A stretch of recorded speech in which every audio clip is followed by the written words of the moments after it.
Nos vídeos anteriores, nós tratamos do arrebatamento da igreja. Hoje nós vamos tratar de acontecimentos para a igreja após esse arrebatamento. Na verdade, as escrituras, elas descrevem dois acontecimentos para a igreja após o seu arrebatamento. O primeiro acontecimento é o seu julgamento no tribunal de Cristo. E o outro acontecimento é exatamente o casamento da igreja na chamada festa Bodas do Cordeiro. Nós trataremos primeiro do julgamento da igreja após o seu arrebatamento. Talvez esse assunto soe um pouco estranho, porque nós aprendemos nas escrituras que a igreja não será julgada. Por que não será julgada? Porque Jesus já sofreu todo o julgamento. Jesus sofreu por nós, ele morreu por nós e nós fomos perdoados nele. E a própria Bíblia diz que aqueles que creem não serão julgados. Entretanto, as escrituras, ela ensina que haverá um julgamento para a igreja após o seu arrebatamento, após a sua ida para o encontro com Cristo nos ares. Esse julgamento, ela é para determinar o serviço que o povo de Deus prestou a ele enquanto aqui na terra, após ter sido salvo. Não é um julgamento que vai determinar se a igreja será salva ou não, porque a igreja já está salva e já está glorificada. Mas os seus serviços serão julgados diante de Deus no tribunal de Cristo. Nós temos dois textos que descrevem exatamente esse julgamento. O primeiro é uma afirmação geral. Na segunda carta de Paulo aos Coríntios, no capítulo 5, versículo 10, assim a escritura afirma: porque todos devemos comparecer antes o tribunal de Cristo, para que cada um receba segundo o que tiver feito por meio do corpo, ou bem ou mal. Esse versículo apenas afirma que cada crente vai comparecer para o tribunal de Cristo e ser julgado pelas suas obras, ou seja, pelos seus serviços prestados a Cristo. Esse julgamento, ele não vai determinar salvação, mas vai determinar a recompensa que cada um terá. Essa recompensa que a Bíblia chama de galardão. Mas temos uma outra passagem que descreve com detalhe esse julgamento, que é exatamente a primeira carta de Paulo aos Coríntios, capítulo 3, do versículo 10 a 15, que eu gostaria de ler para depois analisarmos a passagem. Diz assim: segundo a graça de Deus que me foi dada, lancei o fundamento como prudente construtor, e outro edifica sobre ele. Porém, cada um veja como edifica. Porque ninguém pode lançar outro fundamento além do que foi posto, o qual é Jesus Cristo.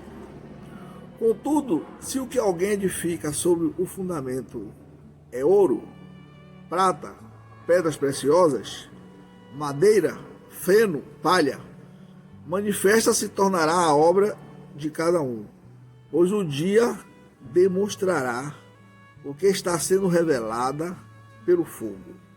E qual seja a obra de cada um, o próprio fogo o provará. Se permanecer a obra de alguém que sobre o fundamento edificou, esse receberá galardão.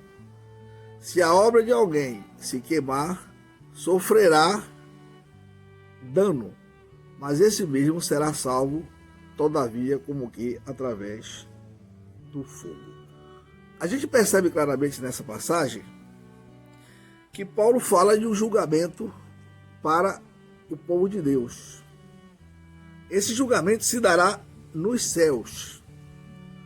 depois que a igreja for arrebatada. E ele tem como propósito avaliar o serviço que o povo de Deus, que cada crente presta ao seu Senhor.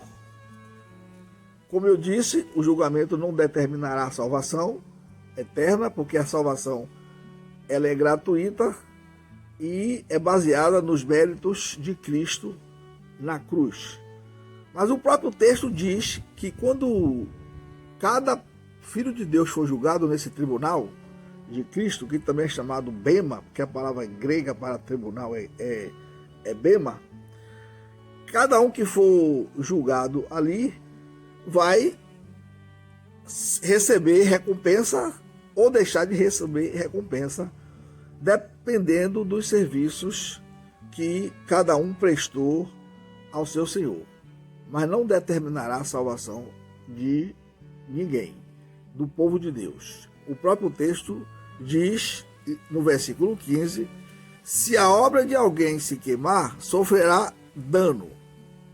A obra. Mas esse mesmo será salvo, todavia, como que através do fogo. O versículo é muito claro. O julgamento não é para a salvação, mas para avaliar o serviço prestado e ser recompensado ou não. A Bíblia descreve esse serviço que nós prestamos a Deus utilizando alguns materiais. Ele diz assim, aqui, o fundamento é Cristo. E ninguém pode colocar outro fundamento. Mas quando servimos a Cristo, precisamos ser avaliados sobre a nossa motivação. O que foi que nos motivou a servir a Cristo? Foi a glória dele ou a autopromoção pessoal?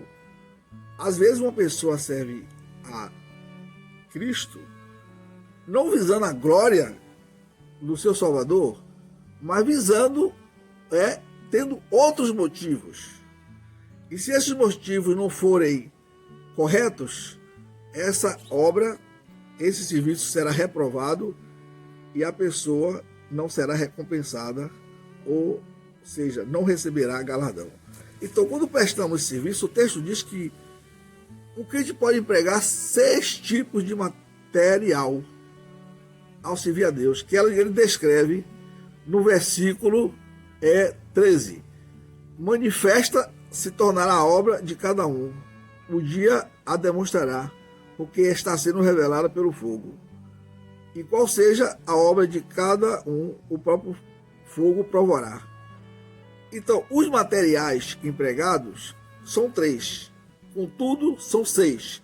Contudo, se o que alguém edifica sobre o fundamento é ouro, prata, pedras preciosas, madeira, feno e palha, manifesta se tornará a obra de cada um. Ora, esses 6 materiais, 3 deles nós podemos perceber claramente que quando eles são submetidos a uma aprovação, aqui, que é chamada a prova de fogo, esses materiais, eles saem mais purificados, saem mais puros.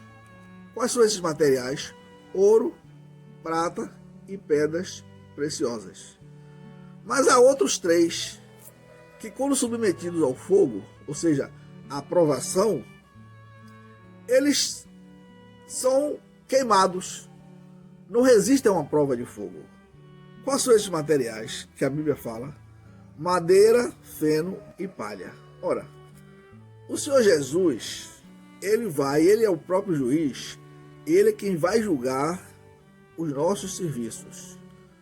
A Bíblia descreve, quando fala de Jesus como juiz, lá em Apocalipse, capítulo 1, versículo 14, diz que os olhos dele são como chamas de fogo.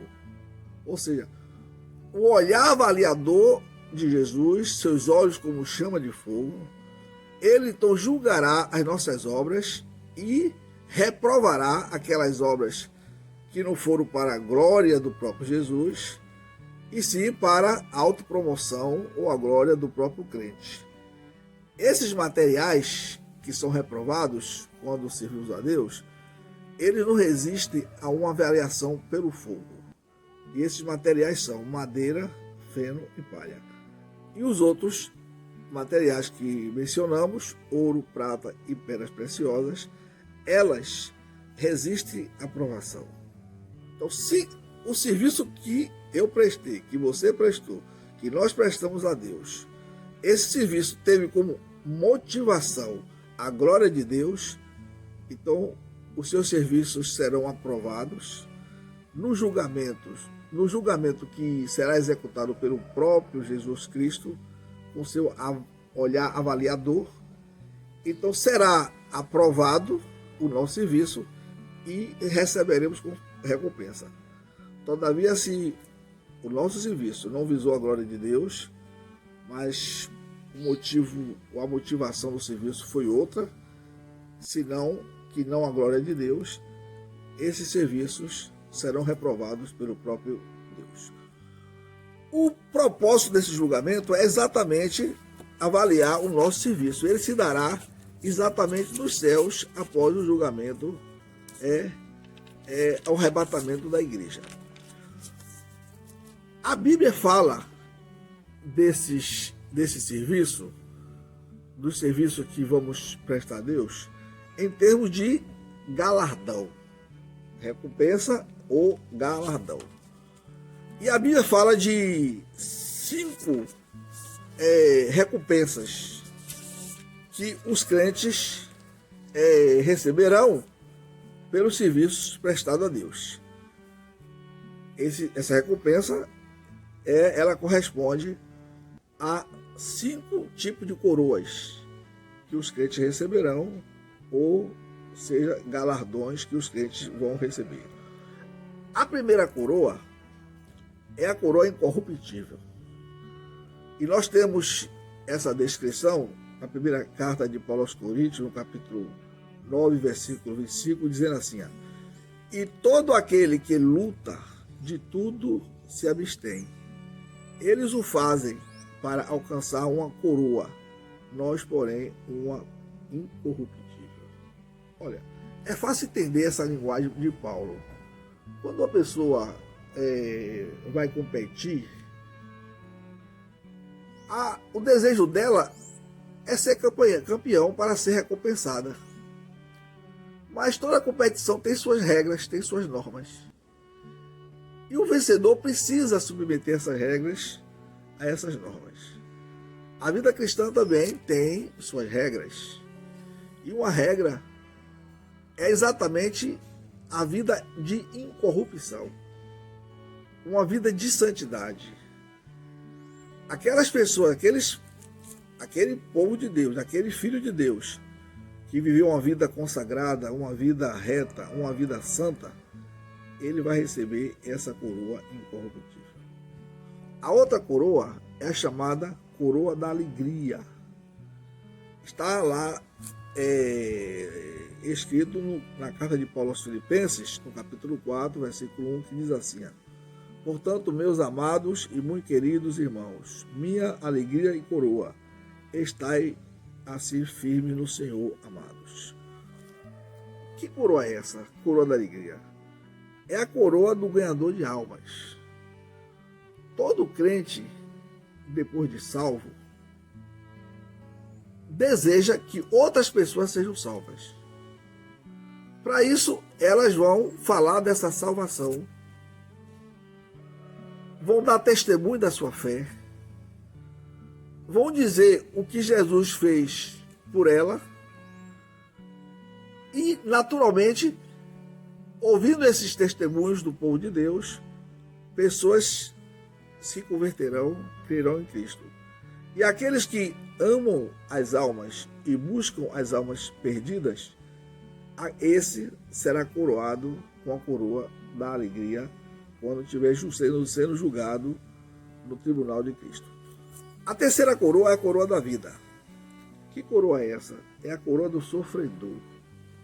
Uma pessoa que recebe a Cristo como Salvador, ele se identifica com esse Cristo. E se identifica principalmente nos seus sofrimentos. A história da igreja, ela está repleta de exemplos de pessoas que creram em Cristo e porque declararam sua fé em Cristo, eles foram perseguidos, até mortos, dando testemunho da sua fé no seu Salvador. Essa coroa da vida será dada àqueles que sofrem pela sua fé. Tiago diz isso, ensina isso, dizendo assim, Tiago 1:12. Bem-aventurado o homem que sofre a tentação, porque quando for aprovado, receberá a coroa da vida, ao qual o Senhor tem prometido aos que o amam. É claro que quando uma pessoa aceita o Evangelho, se identifica com esse Evangelho, com o seu Salvador, e como o mundo não aceitou o testemunho de Jesus, também não aceitará o testemunho daqueles que creem nele.